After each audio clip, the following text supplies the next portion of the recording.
প্ৰস্তুত কৰিব ওলাইছোঁ। আজি আমাৰ নাম দুৰ্নীতিৰ ৰংগমঞ্চ।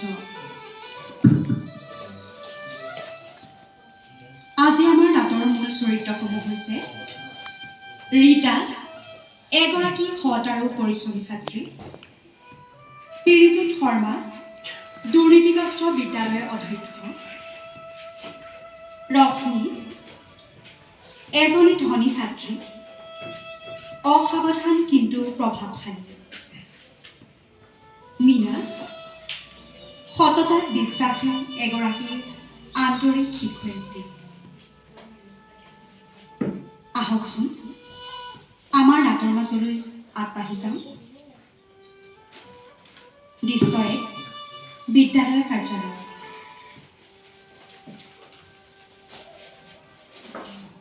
মিষ্টাৰ শৰ্মা নিজৰ ডেস্কত বহি ৰিপৰ্ট কাৰ্ড চাই আছে।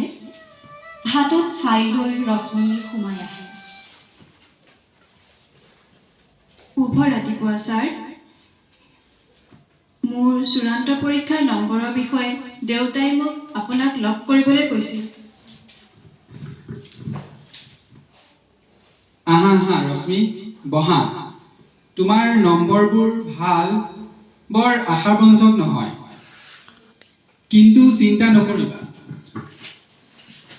এইবোৰ কথা অলপ সহায় দিলে মিলাই দিব পাৰিম।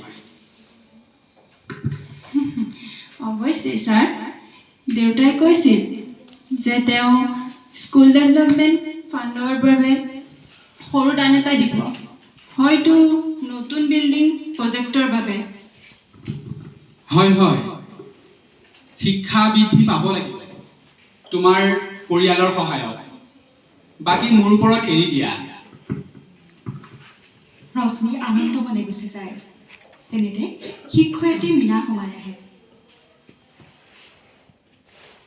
ছাৰ, আকৌ এবাৰ দানৰ বাবে নম্বৰ দিয়াৰ প্ৰতিশ্ৰুতি দিয়া শুনিলোঁ নেকি বাৰু? এইটো শিক্ষা নহয়, ই এক ব্যৱসায়। নিজৰ কামত মন কৰা মীনা। তুমি শিকাইছা, মই মেনেজ কৰি লওঁ। বিদ্যালয়খনক ধনৰ প্ৰয়োজন, আৰু ৰশ্মিৰ দৰে ছাত্ৰ ছাত্ৰী আমাৰ সম্পত্তি। আৰু দিন ৰাতি পঢ়া শুনা কৰা ৰীতাৰ দৰে ছাত্ৰ ছাত্ৰীৰ কথা কি ক'ব? তেওঁলোকৰ প্ৰতি আমাৰ দায়বদ্ধতা নাই নেকি? আদৰ্শই বিদ্যুতৰ বিল নিদিয়ে মীনা। বাস্তৱ জগতখনে কেনেকৈ কাম কৰে জানি লোৱা।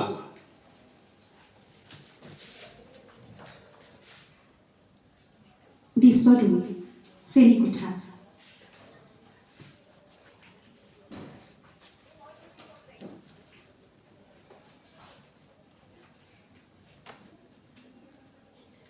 ৰীতা নিজৰ ডেস্কত বহি আছে। দুখী যেন লাগিছে, আৰু তেনে অৱস্থাতে শিক্ষয়িত্ৰী মীনা সোমাই আহিছে।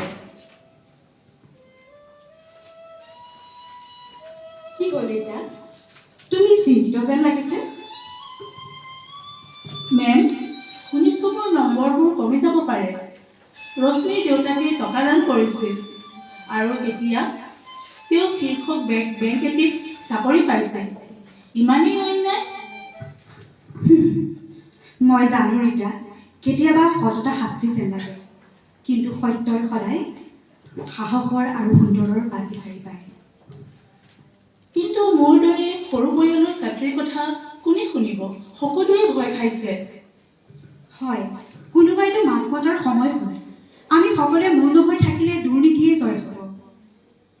ৰীতাই দৃঢ়তাৰে মূৰ দুপিয়ায়। দৃশ্য ৩, বিদ্যালয়ৰ সভা। মঞ্চত শ্ৰীযুত শৰ্মাই ফলাফল ঘোষণা কৰিছে। ৰশ্মি আৰু ৰীতাই আগশাৰীত থিয় হৈ আছে।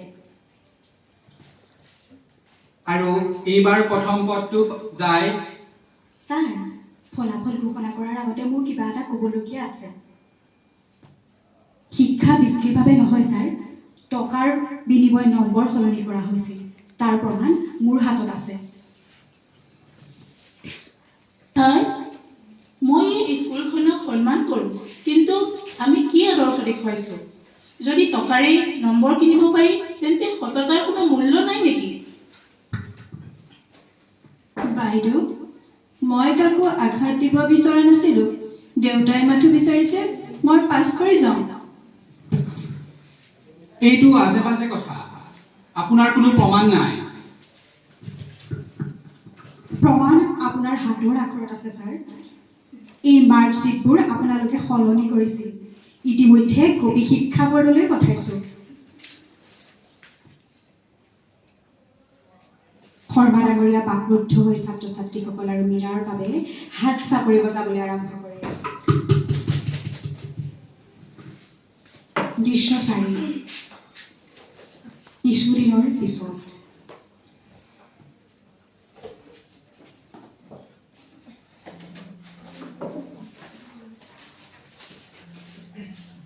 চামনি ফলকত দিয়া আছে দুৰ্নীতিৰ বাবে শৰ্মা নিলম্বিত।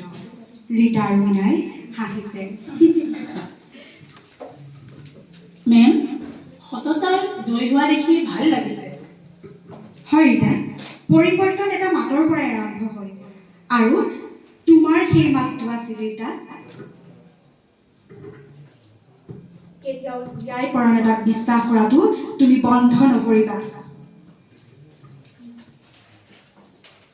তেনেতে ক্ষমা বিচাৰি ৰশ্মিয়ে প্ৰৱেশ কৰে। ক্ষমা কৰিবা ৰীতা, এতিয়াৰ পৰা মোৰো ভালদৰে পঢ়ি তোমাৰ দৰে নম্বৰ আদায় কৰিবলৈ মন গৈছে। মোক পঢ়াত সহায় কৰিবানে? অৱশ্যে ৰশ্মি, শিক্ষা শিকিবলৈ কিনিবলৈ নহয়। তেনেতে পোহৰ নাল পৰি যায়। বেনাৰ এখনত লিখা আছে, প্ৰকৃত শিক্ষাই চৰিত্ৰ গঢ়ি তোলে, দুৰ্নীতি নহয়। আজি আমি সমাজলৈ এটা বাৰ্তা ইয়াৰ মাজেৰে আগবঢ়াব বিচাৰিছোঁ। যেতিয়া সততা বিৰল হৈ পৰে, তেতিয়াই সাহসৰ এটা পদক্ষেপে সত্যৰ পথ পোহৰাই তুলিব পাৰে। শিক্ষাই মনক সবল কৰা উচিত, নম্বৰ বিক্ৰী কৰা উচিত নহয়। ধন্যবাদ।